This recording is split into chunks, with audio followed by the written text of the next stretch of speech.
मित्रांनो, जी गाडी सर्वांना पळावी अशी इच्छा होती. दोन्हीही बैलांची स्पर्धा व्हायची, प्रतिस्पर्धी होते आणि सगळ्यांना वाटायचं की ही जोडी एकत्र पळावी. अशी भुंगा आणि मथुर ही जोडी फायनली पळाली, तेही हिंद केसरीच्या कोरेगावच्या मैदानात. शेवटी झाला तो क्षण आला, काय सांगाल?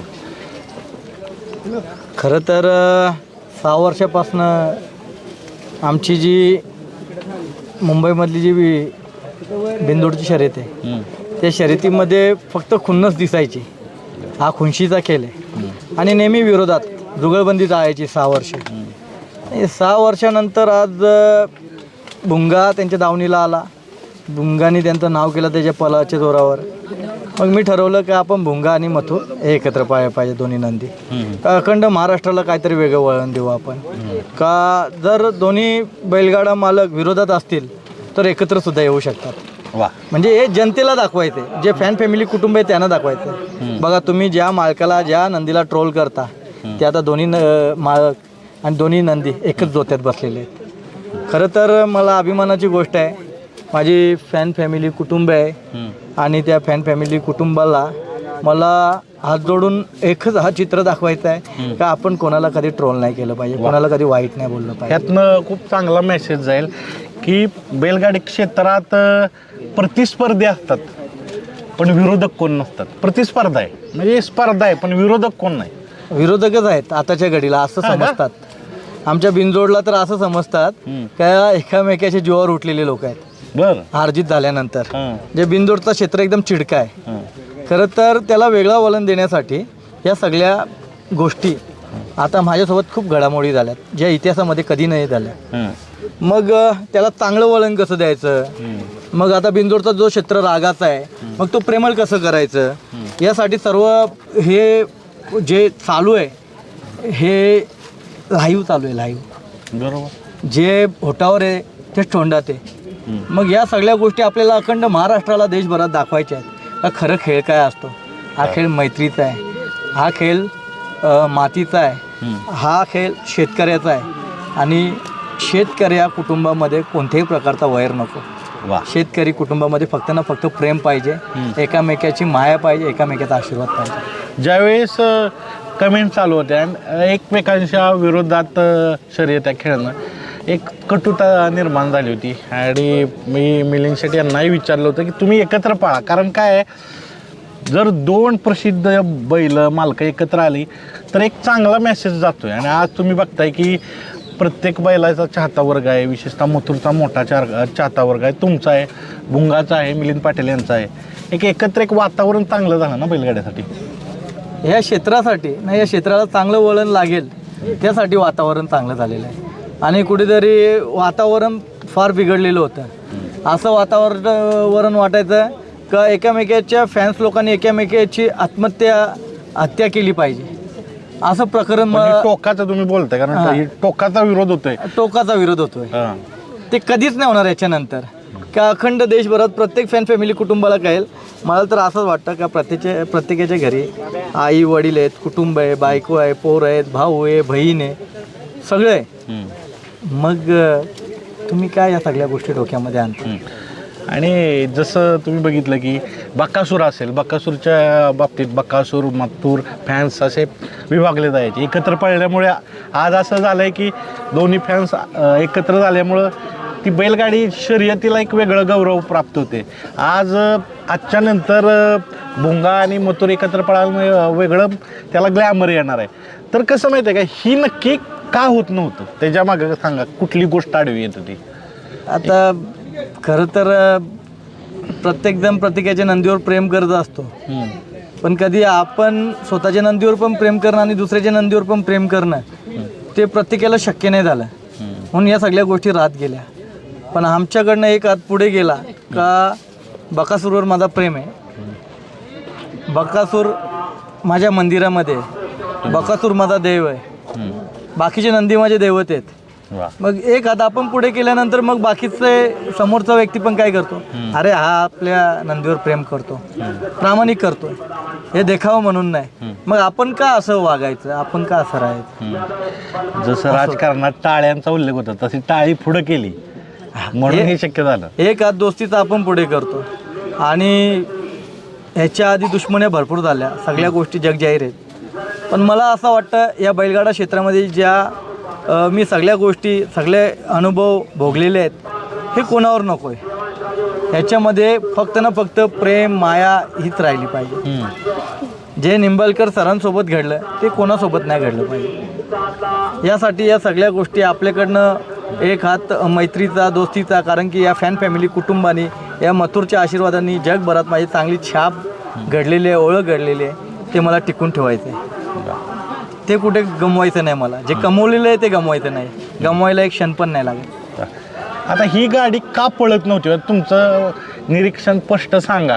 ही गाडी कोणामुळे पळत नव्हती? फॅन्स जे फॉलोअर्स आहेत त्यांच्यामुळे पळत नव्हते का काय काय व्यक्ती त्याला कारणीभूत असतील ही गाडी पळून द्यायची नाही? खरं बोलायला गेलो तर मिलिंद शेटची एक इच्छा होती भरपूर दिवसापासून का मथुरला हरवायचं आहे. त्यांच्या इच्छा पूर्ण झाल्या, त्यांच्या अपेक्षा पूर्ण झाली. खरं बोलायला गेलो तर त्याच्यानंतर मग आता मी पण मनात ते ठेवलं पाहिजे का त्यांनी मला हरवलंय तर मला पण आता त्याला हरवायला लागेल. मिलिंद शेटनी मथुरच्या शर्यत खेळायच्या आधी मथुरसोबत पळाला असता तर अजून आनंद वेगळा असता, खरं बोलायला गेलो तर. पण आता सुद्धा आनंद फार वेगळा आहे. का? कारण की बघा शर्यती होत राहणार, पण हे आज आपली जे एकत्र आपण भावाभावांनी आज आकाश शेठ राऊत झाले, मिलिंद शेठ झाले, मी झालो, आम्ही तिघे एकत्र आलो या बैलगाडा क्षेत्रामध्ये. कधी एकत्र यायचं मनात पण नसेल घेतला. मग असे बाकीचे लोकांनी जे छोटे छोटे गाडा मालक आहेत ते सुद्धा वादविवाद करत राहतात बैलगाडा क्षेत्रामध्ये. मग ते पण विचार करणार एवढे मोठे लोक एकत्र येऊ शकतात ज्यांना लोकांनी प्रेम दिलंय, मग आपण का भांडत राहायचं? असं आहे. गाडी चांगली पळाली, प्रेक्षकांच्या मनात एक वेगळी जागा निर्माण आत्ताच केलेली आहे. पण हे झालं भुंगाच्या बाबतीत. अजून कुठल्या बैलाबरोबर पळायचं आहे आणि ही जो काय विरोध म्हणू आपण किंवा स्पर्धा म्हणू एक प्रकारची, ती सगळी मिटावी असे कुठले अजून बैल सांगतात? घाटावरती तर माझा एक एकदम जीवाभावाचा मित्र आहे. कोण? आज अख्ख्या जगाला माहिती आहे लासूरण्याचे दादा. त्या दादांनी कोणताही बैल टाकू द्या त्यांच्यासोबत एक पाहायची माझी प्रामाणिक इच्छा आहे. कधी ते पराभव गटालाच झाला तरी चालेल, पण त्या दावणीसोबत मला पळायचं आहे. दुसरं 81 मोठ्या मैदानाचा मोठा असतात त्या स्वर्गीयवाशी रायफलच्या दावणीमध्ये ती एक दावण माझ्या मनामध्ये या दावणीसोबत मी पळायला पाहिजे. आत्ताच निधन झालं रायफलचं आणि बैलगाड्यासाठी खूप मोठी हानी होती आणि ती क्षती कधीही न भरून येणार आहेत बैलगाड्यात. चांगला एक पळणारा बैल आणि मोठ्या मैदानाचा वस्ताद असं अचानक जाणं आणि त्याच्याबरोबर त्यांनी काय काय प्रश्न उपस्थित करणं ही बैलगाड्यासाठी खूप भयानक आहेत. उदाहरणार्थ पळवण्याचा कालावधी. आत्ता उन्हाचं टेम्परेचर वाढलेलं आहे कारण ती ग्लोबल वॉर्मिंगच झालेलं आहे. म्हणजे कधी आपले बैलगाडा मालक पण हलगर्जीपणा करतात.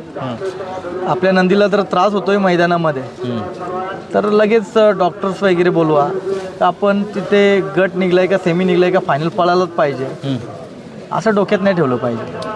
आपल्याला पुढे आयुष्यभर पळायचं आहे.